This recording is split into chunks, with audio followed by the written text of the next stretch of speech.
Selamat pagi Bapak Ibu Saudara-saudari yang dikasihi Tuhan dimanapun berada. Selamat bertemu kembali dalam siraman rohani dalam channel YouTube HKBP Setia Negara pada hari Rabu tanggal 2 Juli 2025.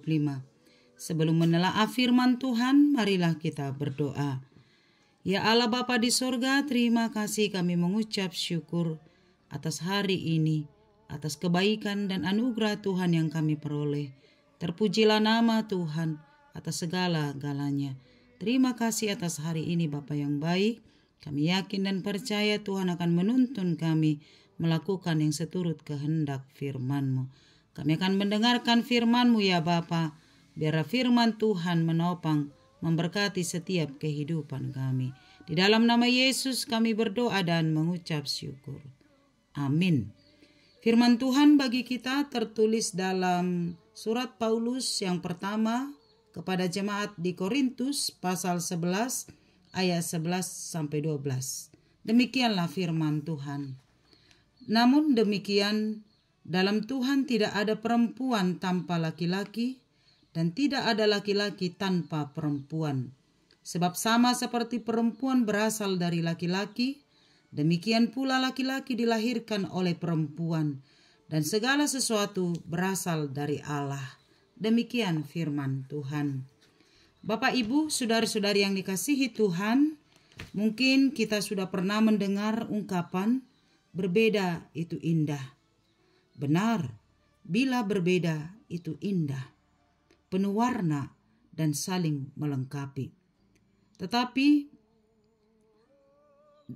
dalam kehidupan sehari-hari, cenderung perbedaan bisa membawa kepada perselisihan.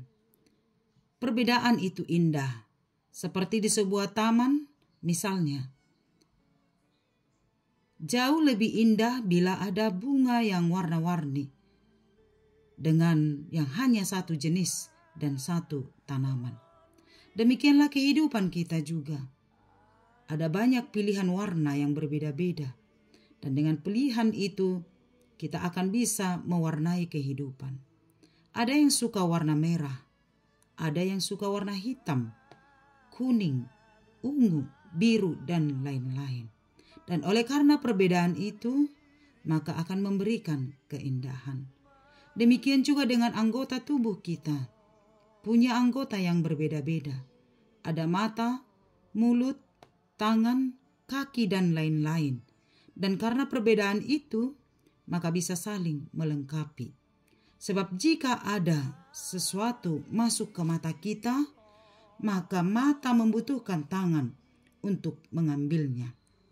Dan jika semua tubuh kita hanya tangan, hanya kaki, hanya mata, maka akan terlihat aneh. Tetapi Allah menciptakan anggota tubuh yang berbeda-beda, supaya dengan demikian bisa saling menopang, saling melengkapi, dan saling membutuhkan. Disitulah keindahan perbedaan itu. Namun dalam realita, cenderung yang terjadi ketika terjadi perbedaan, maka terciptalah perpecahan dan pertikaian. Perbedaan mengakibatkan manusia saling merendahkan, bukan saling menopang dan saling melengkapi. Hal ini juga terjadi dalam jemaat Korintus. Jemaat Korintus sendiri yang berasal dari Yahudi dan non-Yahudi. Tentu karena perbedaan latar belakang itu, ada banyak perbedaan budaya, karakter, pola pikir, dan perilaku. Dan karena perbedaan itulah muncul perbedaan pendapat di antara mereka, sehingga banyak terjadi perselisihan. Secara khusus dalam nats ini tentang penutup kepala perempuan.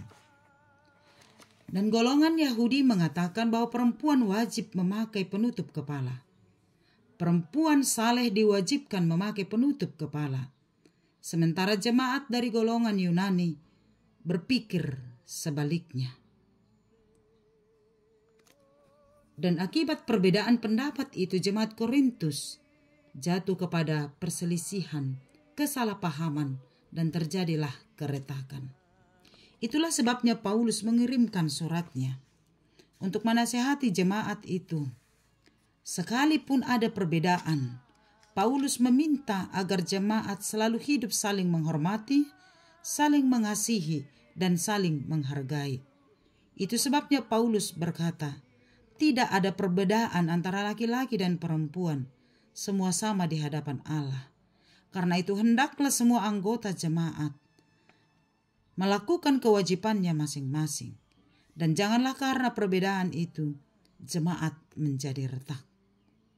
Bapak, Ibu, saudara-saudariku, perselisihan dan perpecahan tidak akan terjadi kepada kehidupan kita jika ada saling memahami, saling mengasihi, dan saling menghargai satu dengan yang lain.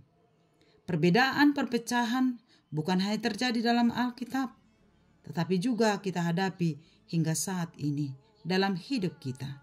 Perbedaan pasti ada.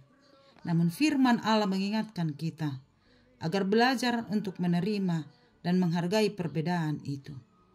Keragaman adalah merupakan cara Allah untuk memperkaya kehidupan gereja.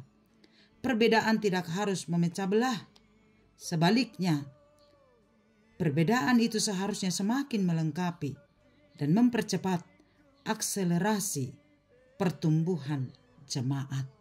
Demikianlah Paulus menasihatkan Korintus supaya jangan karena perbedaan maka mereka jatuh kepada perpecahan. Sebab bagi Allah semuanya berharga, bukan persoalan aturan-aturan secara badaniah, tetapi semuanya berharga di hadapan Tuhan. Baik laki-laki ataupun perempuan, itu bersumber dari Allah.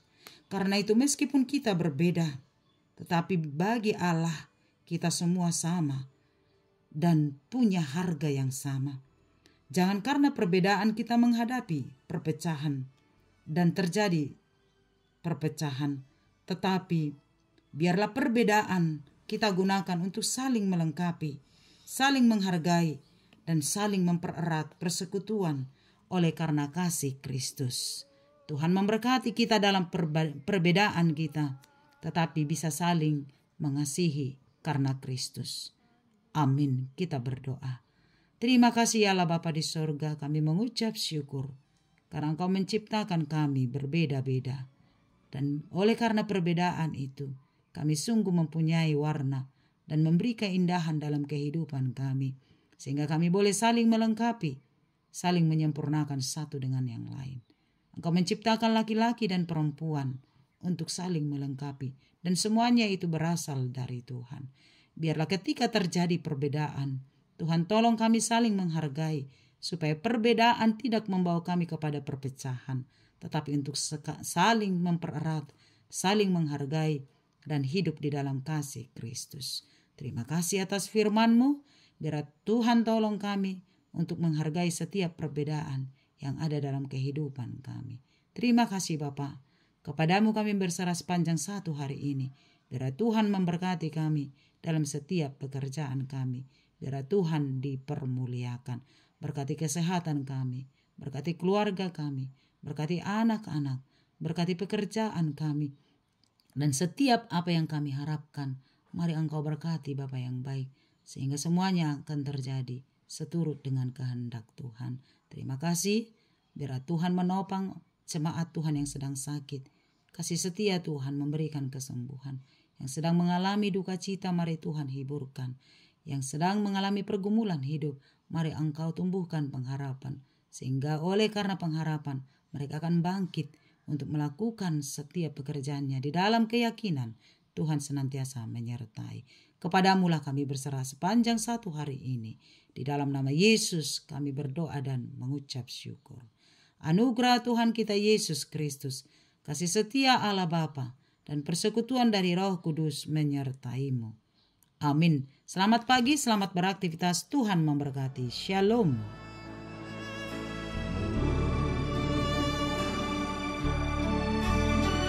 My